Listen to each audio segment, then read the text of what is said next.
Hi, this is Tim of the 1916 Company. Welcome and thanks for logging on. If you love this watch, email us tmosso@the1916company.com for purchase pricing and availability questions concerning this watch.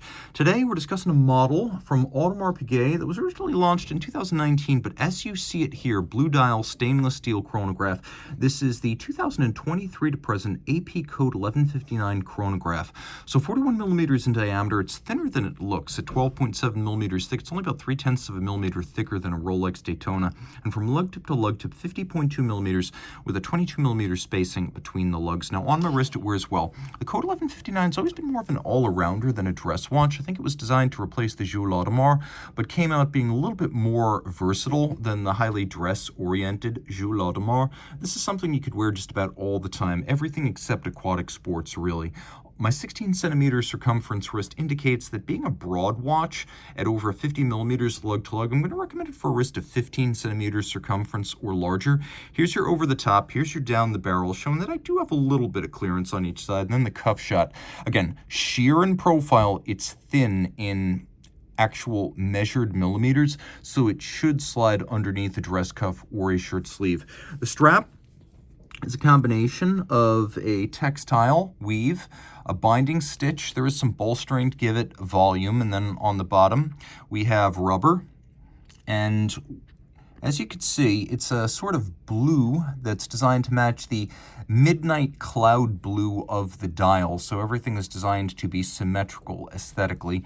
No crimping, no gouging, and the rubber underneath helps to separate the strap from the moisture, heat, sweat, and grit of the wrist. We've got leather strap minders.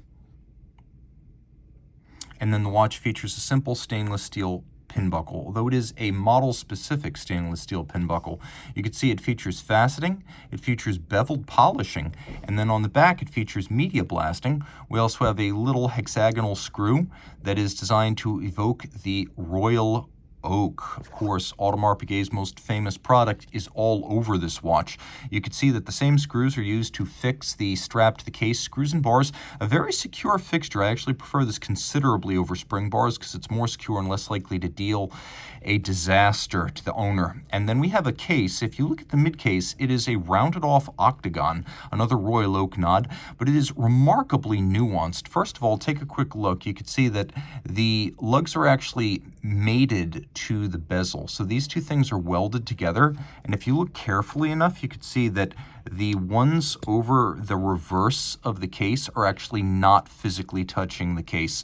So the lugs are attached at their upper junction with the bezel, but not at the case back. And so they have this wonderful open, prismatic, airy, flying buttress-like aesthetic. They are internally and externally beveled. You can see there's internal beveling, there is external polished beveling, as well as satination. We also have these inward canted facets with polish on the mid case. And then if you look, you can see that the bezel dips a little bit at 6 o'clock and 12 o'clock. And as it does, it allows you to see a remarkably cambered sapphire that does all sorts of chaotic things with the image of the dial. And that is absolutely by design. It is a sort of trick of the eye, creating extra dimensions and depth. Taking a look at the crown, you can see a combination of satination and polish. And then the chronograph pushers have a oblong rectangular shape with a little bit of detail beveling around their edges. The bezel of the watch is very minimal. Look at it from the front. You can see it's polished at its top. It's just a silver halo. The dial is stamped from a hand-cut model created by an artisan who wanted to evoke a rippling effect, and that's exactly what we have right here. This is a stamped style pattern, and you can see that really does have a recurring concentric motif that becomes finer and finer as you move towards the center. We also have concentric patterns for the sub-registers, which are two-tone in anthracite and blue for chronograph minutes and chronograph hours. And then we have small seconds down at 6 o'clock. Logo, indices, and hands are all white gold, so they'll never tarnish or oxidize. We'll fire this up. The watch features a vertical clutch, so when you engage the chronograph, there's no jump, stagger, or extraneous motion to the seconds hand. Also, because of the vertical clutch, no additional wear tear to the watch. You can leave the chronograph engaged full-time with no hazard to the timepiece. We also have functions, including flyback chronograph capability, as this caliber 4401 is a flyback chrono, no need to stop. Reset, restart, all in one press of the reset trigger, great for timing events that occur in rapid succession.